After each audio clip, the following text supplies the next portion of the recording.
Okay, what is up guys? Farhan here. Welcome back to another ultimate review. This is the review of the Royal Enfield Super Meteor 650.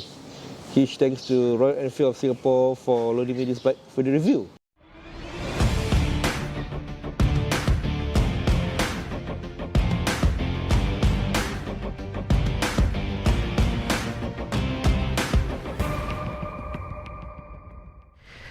Okay guys, so welcome back to the city of Madini. Okay, and before I actually begin with the video, I just want to highlight something very important. We noticed that 58.8% of regular viewers of this channel are not subscribed, which is pretty sad considering that, you know, we've worked so hard on these videos, day and night of planning, scripting, shooting, editing, etc. So I humbly ask you guys to support us by subscribing to the channel. Why, you may ask? Because this will actually trigger the YouTube algorithm to push out the channel and these videos to a wider audience. Once again guys, let's get the algorithm working. Like, comment, subscribe to all of the videos that you see here on this channel. It will really go a long way into helping us make better videos and succeeding eventually lah.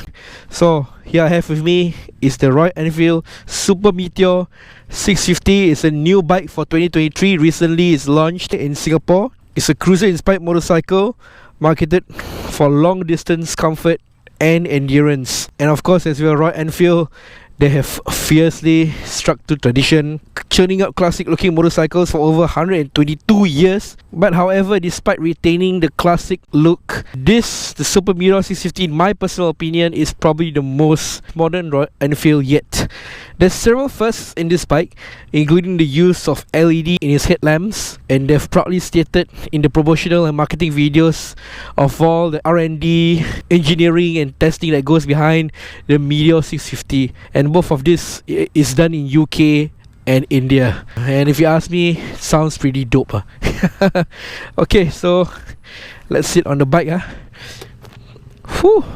Okay, so at a weight of 241 kg, it's pretty heavy but very typical of a bike in its class. It has a 17.5 litre fuel tank with an estimated consumption of 24 kilometers per litre.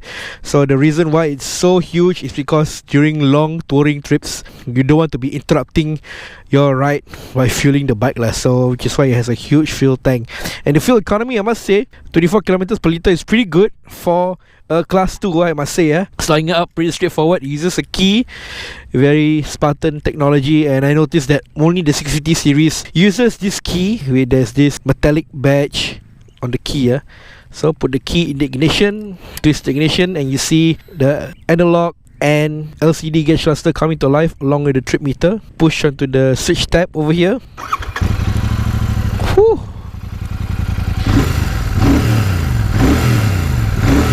And this, ladies and gentlemen, is why you get a Royal Enfield, because of the sound. Very distinctive sound that I feel only Royal Enfields make, because of the rumble and this deep exhaust note. Feet forward riding position, clutch in, gear 1,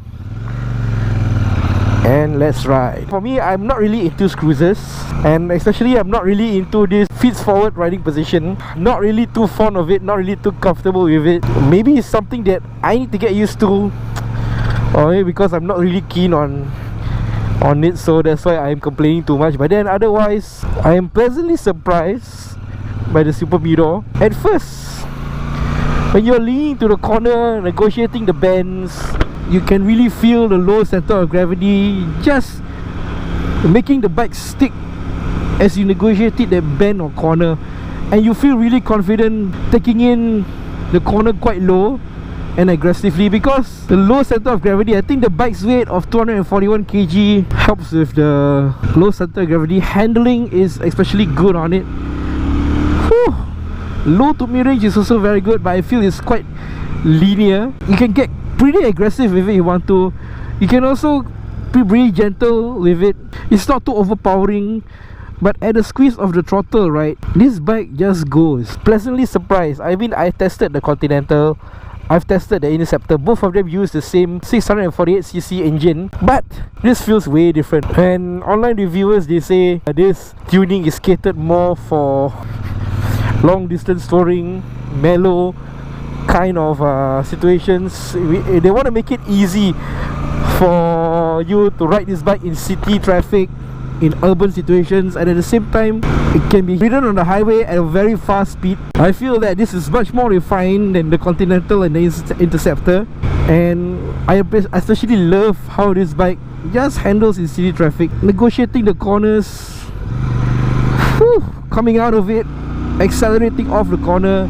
Oh man, it really gets up to speed very quickly. It's really surprising for a Royal Enfield, I must say, because Royal Enfields, they're never meant to go fast, but this one really takes the cake.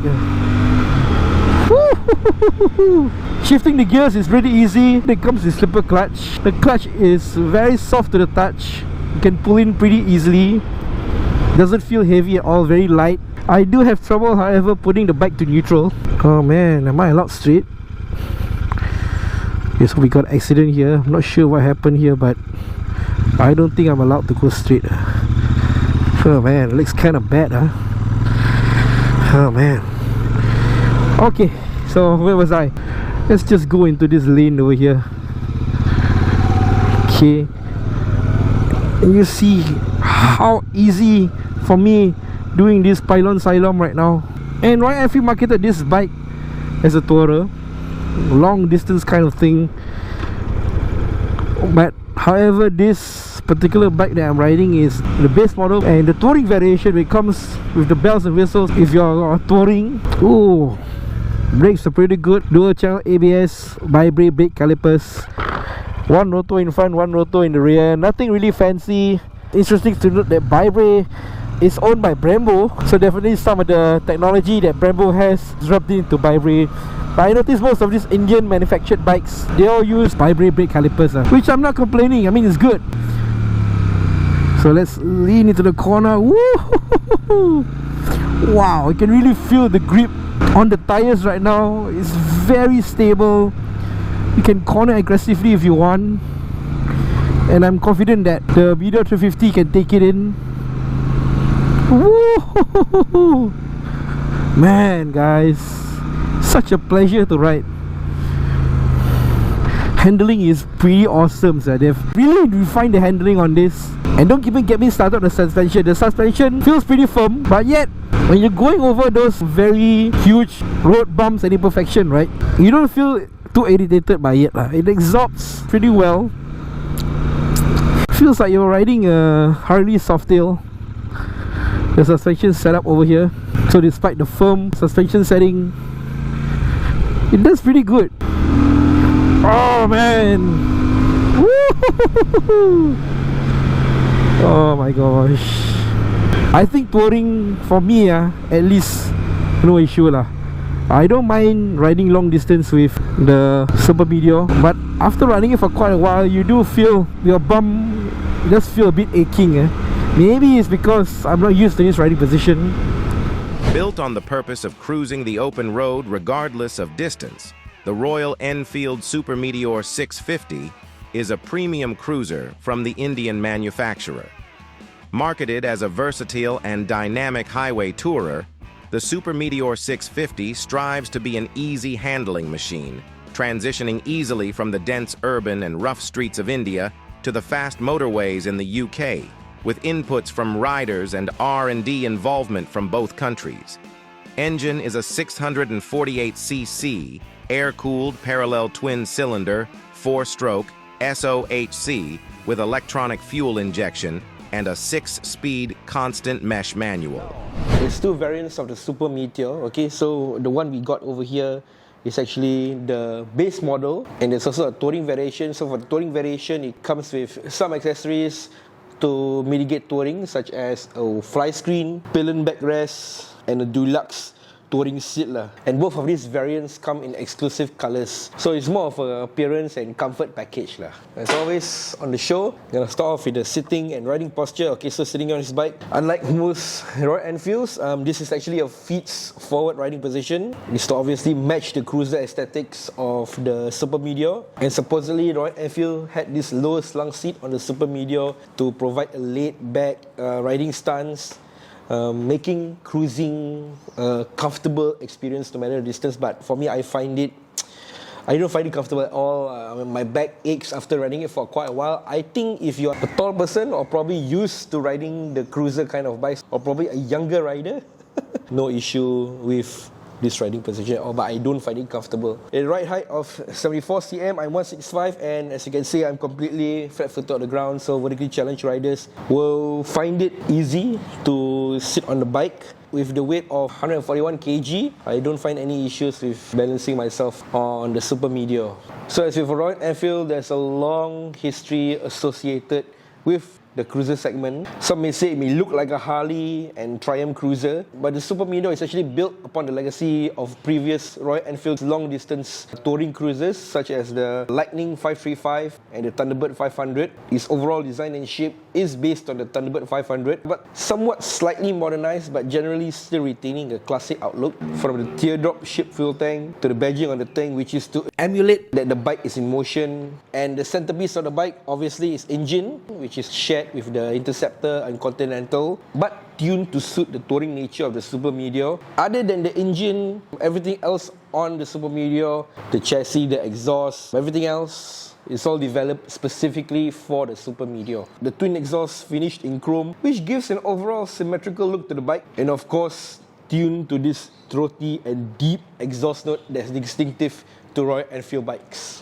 Also, iconic elements are present in the Super Meteor that makes it a legit cruiser, such as the long wheelbase at 150 cm and fatter tyres. Okay guys, so if you've ridden a Royal Enfield before or seen a Royal Enfield before, the riding controls are very much similar and basic and straightforward. Okay, so to the left over here, we got the high beam, low beam, passing light, switch tab, and the signal indicators and the horn. And to the front over here, where the passing light would be, is this info button to toggle the LCD gauge cluster, which I'm going to show you guys in a bit. To the right over here, we got the switch tab for the starter and kill switch. Below that is the hazard lights. And then we've come to the handlebar, which is this long and wide a kind of handlebar, which to me I feel is okay lah.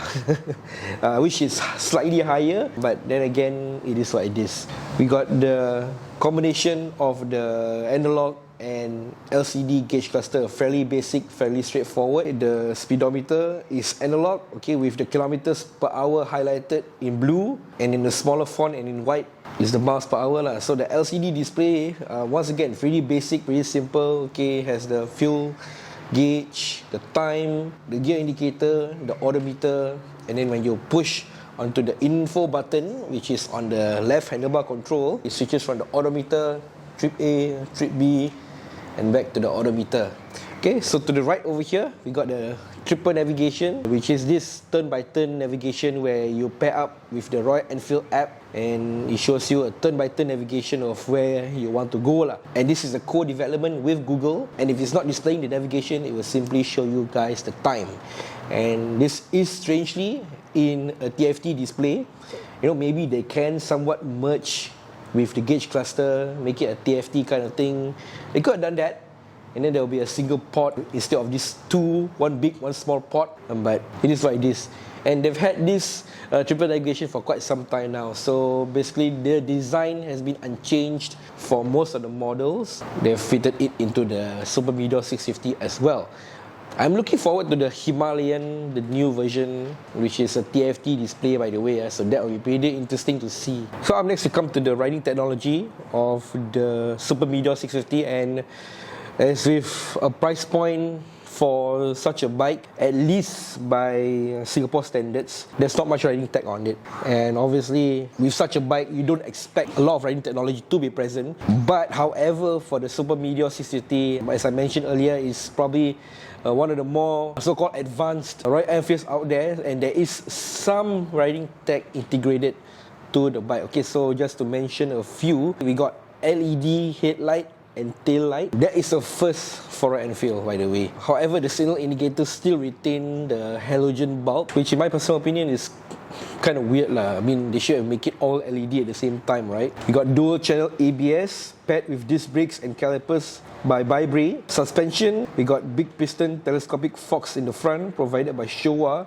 This is also a first for Royal Enfield, and seldom seen on cruiser motorcycles. We got dual shocks in the rear, which are preload adjustable. Slipper clutch with gear assist. Triple navigation provided by Google. Okay guys, so most of the Royal Enfield bikes these days, they comes with a USB-A charging port at the handlebar control, hidden for you to charge on the go. But when I was looking at the Super Meteor 650, there is none USB-A charging port at the handlebar control, which I found it strange. I mean, you paid so much money for a bike and it doesn't come with the USB-A charging port as with all the other Royal Enfields, right? But for the Super Meteor 650, they've actually hidden it in the airbox over here. So you open the airbox, okay, push it down, and it's actually over here. Personally, I don't know why Royal Enfield put the USB-A port over here. I think it's going to be quite difficult for you to run a wire and charge on the go. And not only that, there's also the owner's manual, which is also hidden over here, and the toolkit. If you're not watching this review, you won't know that the USB port is in the airbox. Right guys, so the colors actually follow a theme kind of thing. So they've actually have different price points for different colors. We have the Astral and Interstellar for the base model, which is this bike that I'm riding right now, and the Celestial for the tourer models. For Astral Black and Astral Blue, this is the Astral Black by the way, yeah. Machine price from Royal Enfield Singapore is 15,900. And the Interstellar, which is a two-tone kind of livery on the tank especially, it comes in Interstellar Green for the Singapore market, but there's also Interstellar Grey. I don't know if Singapore is bringing that color. For the green is 16,300. And for the Super Meteor 650 Tourer, it comes in Celestial Red or Celestial Blue with all of the touring package such as the fly screen and the pillion backrest is 16,700, and also comes with a 3-year unlimited mileage warranty. And also parts and accessories will be available soon at the showroom, and all Royal Enfield owners will get a chance to be part of all activities and rides organised by Royal Enfield Singapore. And also, just for fun, for our Malaysian friends, the price for the Super Meteor over here starts at 37,900 ringgit, excluding road tax, insurance and registration. Gear ratio feels pretty weird. I don't feel as if there's much difference between 5th and 6th. Maybe it's because there's slipper clutch on it. So I know that some of you guys probably don't care for Royal Enfield. Maybe you see Royal Enfield as this, like, what? So old school India bike, why even bother batting an eye on it, right? This bike is not for everybody. Once again, I've always said this in my riding reviews. It's not a bike for everybody.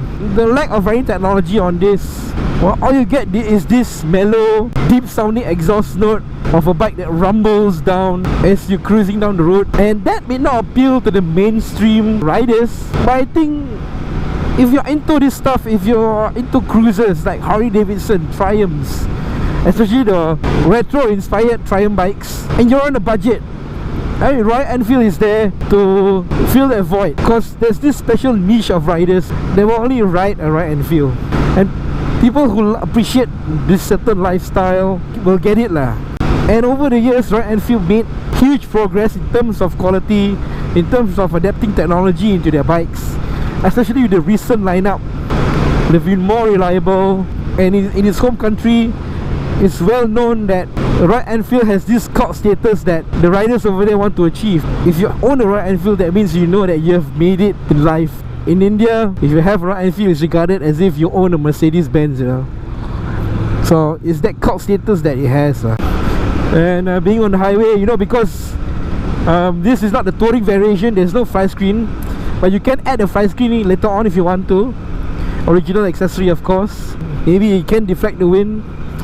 Otherwise, in this naked setup right now, you can feel the full force of the wind on your body, on your face right now.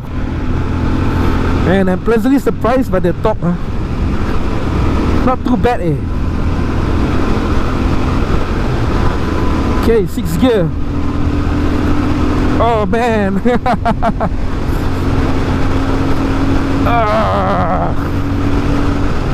Being me, I cannot take in the fast speeds, and 140 is the best that I'm able to do with the Super Meteor. And besides, there's no windshield on the bike, and I can feel the G-forces just pulling me back. But the low to mid range, it's really good. think if you're in a situation whereby you need to overtake somebody at high speeds, it's able to do that. It would be nice that, you know, as a tourer, it would have like cruise control. Then I would call it a true tourer. You can just sit back, relax, turn on the cruise control and let the bike do its work for you. Highway, no issue at all, but of course the wind is against your body and your face right now. And there's so much wind that I can take, right? So I think the max I'm able to do is 140. But I feel as if the bike can go faster than that. But I'm not going to push it because I cannot tahan. Peak hour second link traffic, you can get up there pretty quickly. I don't think I've ridden a Royal Enfield bike that is surprisingly capable of such high speeds. My back is starting to ache a bit because of this riding posture, the feet forward riding posture. And maybe it doesn't help because I'm short, 165, right? But for short riders like me, I'm really struggling to reach out to the handlebar and put my feet on the foot pegs.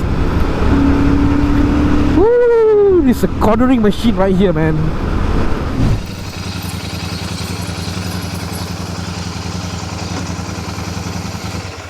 Okay guys, so I had the Super Meteor 650 for the past 4 days now. And of course, as with such a bike, it is built on this legacy and lifestyle that's prominently associated with cruiser culture. But for us, as usual, we're going to do a review based on user experience itself. So looking at the bike as it is, it's a great handling bike with the torque to match. Its throaty rumble and exhaust note is pleasing to the ears. Not too irritating and not too loud in my personal opinion. It has great fuel mileage. Build quality is also great. You can see from the bike's first impression. And if you're into this old school, back to basics kind of bikes, the riding technology that's incorporated with it is just enough for that. Shortcomings, I feel, well, as with such a bike, it doesn't appeal to the mass market. Only a certain niche of riders would appreciate such a bike. And also I feel after riding it for quite a while, you tend to feel a bit hot over here. I think that's unavoidable and you can resolve that by wearing long pants or thick clothing lah. Also, I'm not too keen on the cruiser style riding position, but that is just my own personal preference. Other than that, not much complaints from me lah. I mean, it's a Royal Enfield, it's a back to basics kind of bike, and at that price point, this is what you're getting. So what else you want, right? If you want something with more riding technology, you can go for other brands or other models as well. So final conclusion, as stated before, it's not a bike for everyone. It's specifically tailored for a specific type of rider, and the Super Meteor 650 is mainly for chill and relaxing cruise for all kinds of terrain and situations, both urban and long distance highways, coupled with the biker lifestyle that the cruisers are known for. And also the sound. Royal Enfields are known for that distinctive rumble, exhaust notes that you'd get when you are riding such a bike. And the Super Meteor takes this to a whole new level, I feel. Okay, so once again, huge thanks to Royal Enfield Singapore for loaning me the Super Meteor 650 for the review. I always confuse this with the Meteor 350, yeah? So I may have slipped 350 a couple of times, not sure if it's in the video, but if it is, understand lah. You guys can check out this bike and a whole range of Royal Enfield bikes at their showroom in Kampong Ubi. They offer test rides available for this bike and also the range of bikes that they have. So yeah, I think that's it from me, and we'll see you guys in the next one.